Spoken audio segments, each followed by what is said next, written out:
Hi guys, my name is Rocki Ozai, and it's been a while since I posted a YouTube video actually, but I thought that with this video, instead of me just like kind of ranting about stuff that confuses me, well, I'll probably end up doing that anyway. I decided to just kind of do a video about like who I am. I've never explicitly in a video talked about, who I am, what I like to do, what I stand for, so that anyone that comes to this page, they're not just like watching these random videos of this stranger.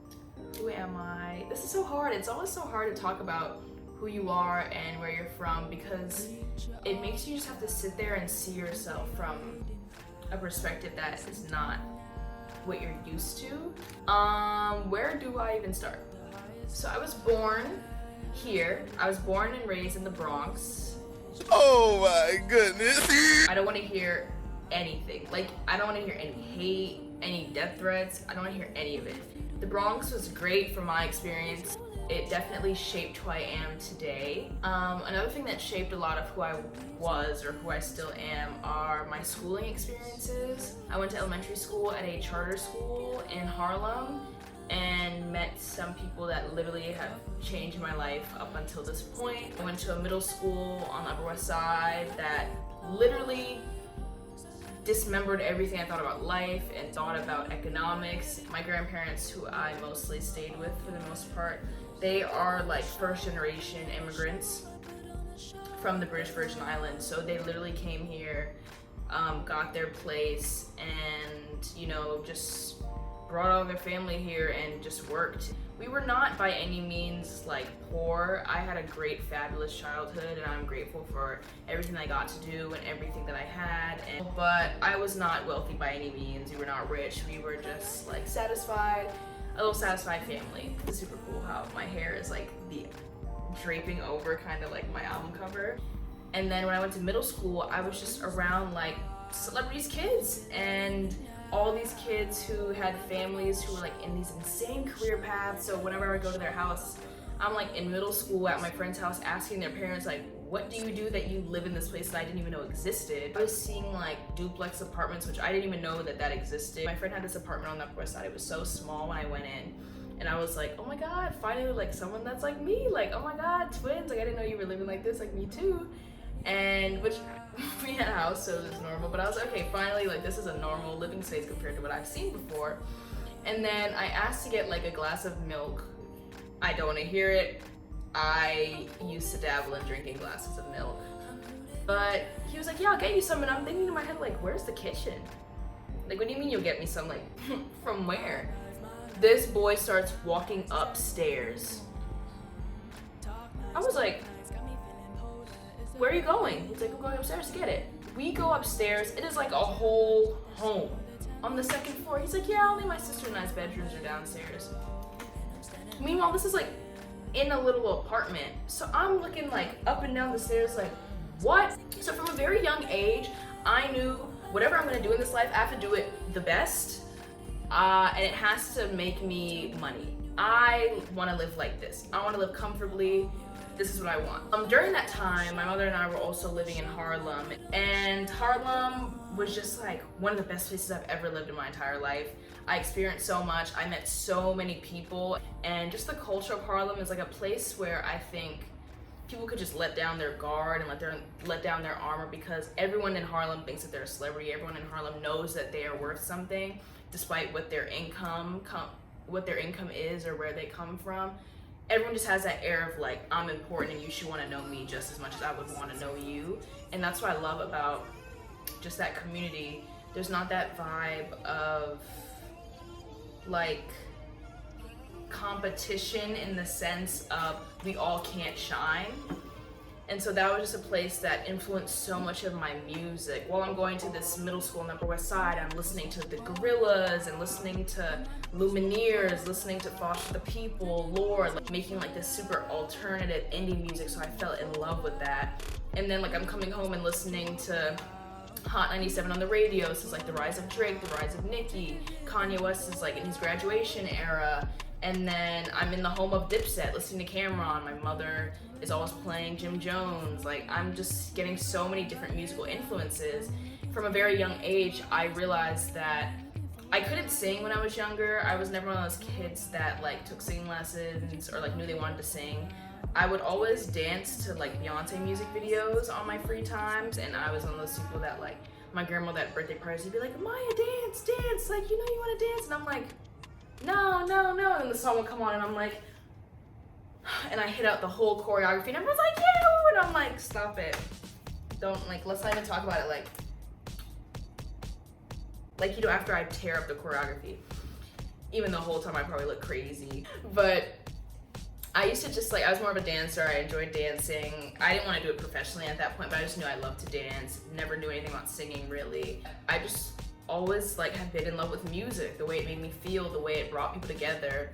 And then in high school, I kind of transitioned into more performances in the sense of doing them myself, but then also going to see them.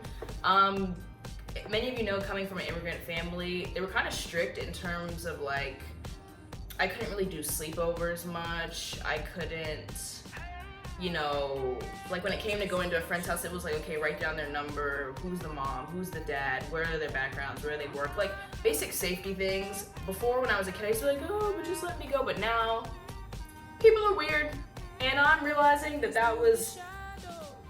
that saved me from a lot of things that I can't even imagine, so I'm grateful to my family for that. Yeah, in high school, kind of in middle school, I kind of broke that mold and like had a little bit more autonomy over, you know, going to people's homes, going out to like the movies by myself. It's kind of, I started gaining independence. But in high school, they were like, all right, you've already been to like other countries with people, so like I was kind of doing whatever I want. And I'm not really a reckless kid. Like, I'm not doing things just because I can, because they're dangerous. If it's not for me, it's not for me. I don't really get peer pressured, because if I don't want to do that thing, I don't want to do that thing, and no one's gonna tell me to do it. Like, I just don't care. So in high school, I had a really fun time, because if you go into high school with the mindset of like, none of this is really real and we're all just like in a little bubble simulation where we're just supposed to learn things, none of this is real. So it was fun. It was like a playground for me. And I had a dance teacher. She passed away, unfortunately, a little bit after the pandemic, but she really influenced me to push myself to be the best performer that I could be in terms of dance. I didn't go to LaGuardia specifically for like the purpose of like, I never wanted to be put into one box. Like, I never wanted to just have to dance every day, which is funny because I joined this like freshman dance program at my high school, Beacon. And then my dance teacher, like from that point on, was like, you have to stay here and you have to do this for the next 4 years. And she was like one of those people that was like, you're gonna do what I say. And teachers like that can be really scary, but when they find you and they see you, they find you and they see you. So like, I didn't really push against her. I was kind of like scared of her for all 4 years, and I would get a lot of anxiety in that room. But what she was doing was for the best, and now in retrospect, I'm grateful for it. But I would be performing in like 10 pieces that were 20 minutes long, running from show to show, just doing it and just putting on a show for people, and I loved it. I became synonymous as like kind of like the person that was in dance in my school, and it got me to reach some of the best kids, some of the best people I've ever met in my entire life were in my dance program, and I still love them the most out of like people I've even met before that, after that. Like, I just love the bond that we had and the experiences that we went through together, and I'm grateful for that. And now looking back, now that I make music, when I perform, it's so effortless for me in the sense of like, I don't feel that fear because I know it's just me giving myself to an audience. And so I see it as an experience with the audience as opposed to like, oh my God, like, oh my God, I'm getting on stage, you're gonna judge me. I just see it as, it's an honor to be here with you guys, and it's an honor that we can be in this space together. I started going to see performances for the first time in my entire life in high school. Like, I was just addicted to going to concerts. I went from never, you know, really thinking about going to concerts when I was younger, like never really asking my grandparents, like, oh, I want to go to see this person or that person. Like, I never really thought of the fact that people perform live. I would just listen to music by myself all the time when I was a kid. I had like 20 different iPods, iPod Nanos. I had like a karaoke machine where I would put the Camp Rock 2 CD, the Hannah Montana 3, oh my God. The Hannah Montana 3 CD Yo, that and the Camp Rock 2, I would just do this in my living room when it was freezing cold. I would get frostbite on my feet. Well, not frostbite. Frostbite is like really extreme and crazy, but my feet would turn white because I would just stay in my living room and just dance and dance and dance and dance and just be singing these songs. Like, I was really Hannah Montana. Like, no one could tell me that I was not Miley Stewart and Hannah Montana. Yeah, I just was always obsessed with music. I don't know. Even, I remember when Napster became a thing. This is so annoying, and like I hate Napster now because it's completely changed music for the worse. It's the reason Napster sprinted so that Spotify could like lay down and like piss on everyone. That's kind of like how I see it. But when I was younger and I had an iPod, I would download like music. This is around the time when Lady Gaga started debuting, and that changed my life, by the way. Lady Gaga's debut changed the way that like my brain worked. It shifted the way that my little tiny baby brain worked. Like Paparazzi shook my core. Like I was like this. I was like, oh my god, something's different. Something happened. Something shifted. And I think the whole world did. Hence, you know, why she's as big as she is today. But I used to download songs from her that aren't even on streaming today. Like I used to just find music, always downloading music, and I'm like a kid at this point.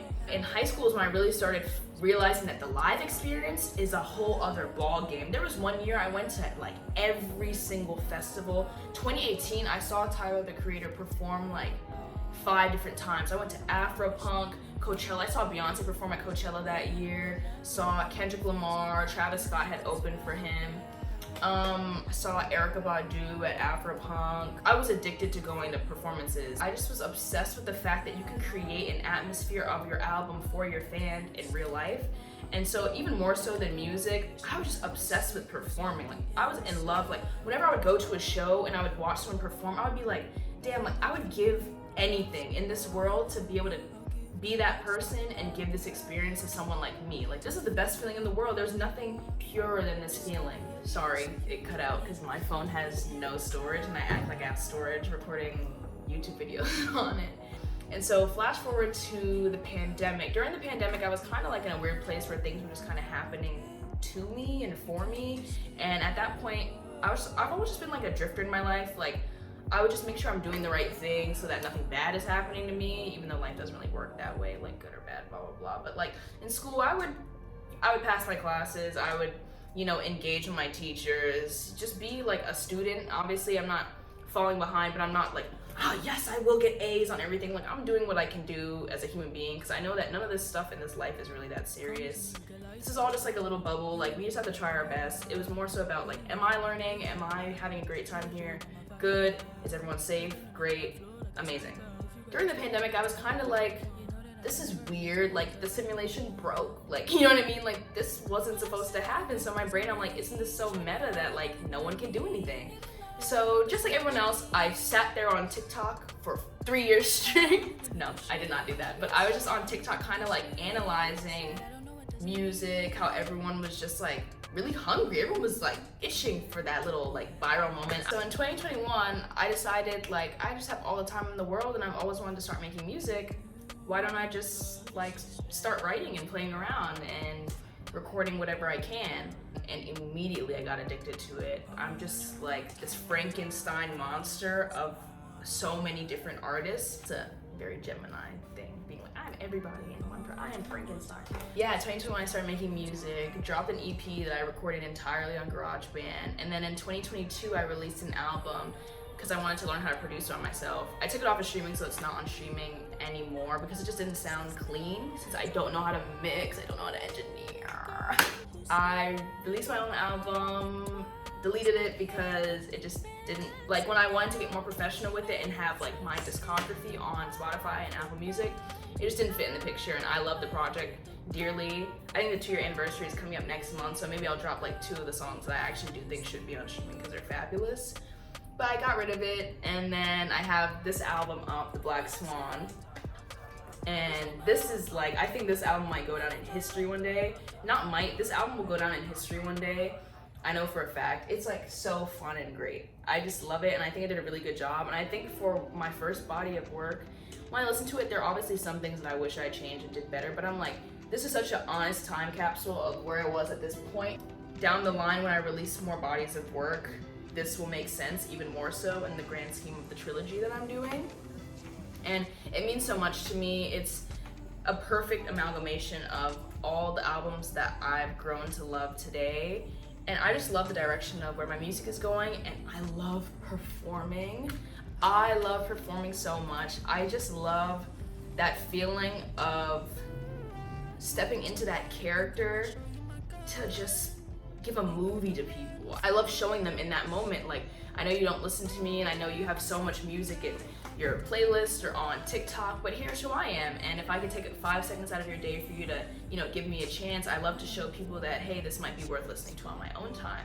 And I guess that kind of brings me to who am I even as an artist? And I'm always figuring that out every single day. I think everyone as human beings is always figuring out who they are in general every day. Some people stray away from saying that they're influenced by other artists, and they kind of think it means that you're not original. But I pride myself in the fact that without our past, we would not be the future. We would not have the future. And I think that in order to be who I am today, I have had to listen to those people that I listened to before me. Rocki Ozai is how do I say this? Rocki Ozai pays homage to all the artists before me. Whether that be like movie directors, musicians, like in all mediums. I study all of these things. Like I always tell people I love when music sounds like something completely brand new, but sounds like something that you've felt before in terms of the energy of it. I was rewatching Avatar at the time, and I realized that a lot of my philosophies as a human being, I kind of balance between that like Toph energy and then that like Azula kind of vibe, but Azula, that name was already taken. So the philosophy of this artist name is kind of that idea of you can be powerful and strong and know who you are without bulldozing over other people and without, destroying yourself in the process. Like you can be perfect in your own way. When I was making this album, I was explaining to myself that although I'm a perfectionist in my way. If you hear this little click in a song, or if I maybe say something weird, that's me being a human being, and I like leaving things like that in a song to let people know I'm just as human as you are. I'm not a robot, and this idea that everyone has to be perfect is literally killing all of us. It's killing everyone. Everyone is online wanting to be the next person, and I just don't think we should be doing that because we are all different, and that's the best thing ever. That's so fun that no one is like you. No one will ever be like you because you are you.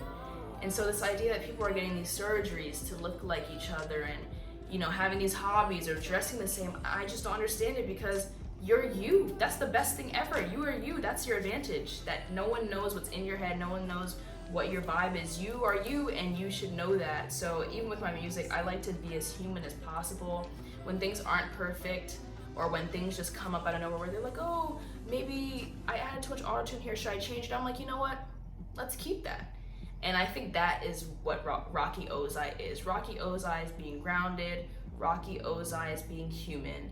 But it's also knowing that there's strength in being human, and there's strength in being not this like God-like figure. Everyone wants to be better than each other. Everyone wants to have more than one another. I'm so passionate about my music, just letting everyone know that they are important and that they are powerful and that they're fierce. That's all I want in this life, is for my music to reach people and they feel like they're powerful and they're worth so much, because everyone is worth so much. And in this world, we feel like everyone is worth nothing. We're worth nothing because we're just looking around at everyone else. But sometimes you just have to have your eyes on your own paper, and it's so difficult for me to do, so I know it's hard for other people to do. But in my music has been helping me so much with keeping that, because if I'm straying off the course and I'm looking around, it's gonna show in this thing that I'm creating. So yeah, that's really important to me, and that's something that I strive on honing in on in the future with my art. And although right now I'm really influenced by others, I hope that this comes together throughout the course of my future to become something that gives me my own identifiable style, like something where like now I'm like, okay, I'm pulling this inspiration from this and this and this and this and this. In the future, you guys are like, oh, when I hear this specific thing, I know it's Rocki, or when I hear this specific thing, I know this is, from me. So that's just kind of where I am, and I guess this video is summed up in the sense of that's who I am. those are my passions, those are my hobbies. Well, I guess those weren't my hobbies. I guess I'll get into another video about hobbies I have, but right now, music is just something that I'm so passionate about. And I know everyone's making music, but it's a feeling that I can't shake, that if I do this enough, there will be something different that comes out of it. There will be something different. And I'm just trying to push the envelope. I'm trying to push myself to do something different that feels fresh to the audience, because I feel like music needs to get shaken up right now. The industry is getting shaken up in other ways to clean out the old, and I think a renaissance is coming, and I would be honored to be a part of that renaissance, and I'm excited to see what that looks like in the future.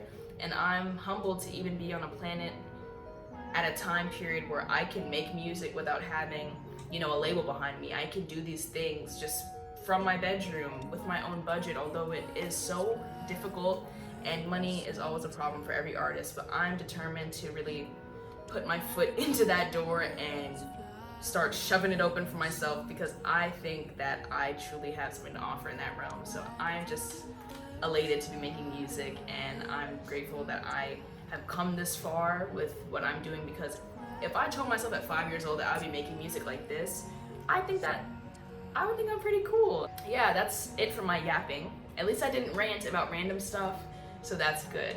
But that's my Who Is Rocki Ozai. For now, this is who I am. It's nice meeting all of you. If there's anybody there, hey. Me talking to myself. But yeah, thanks for watching this. If you did, I hope you guys check out my music. All links will be in my bio. And I can't wait to move forward and make different videos about more just cool stuff in the future. So yeah, bye guys. Thanks.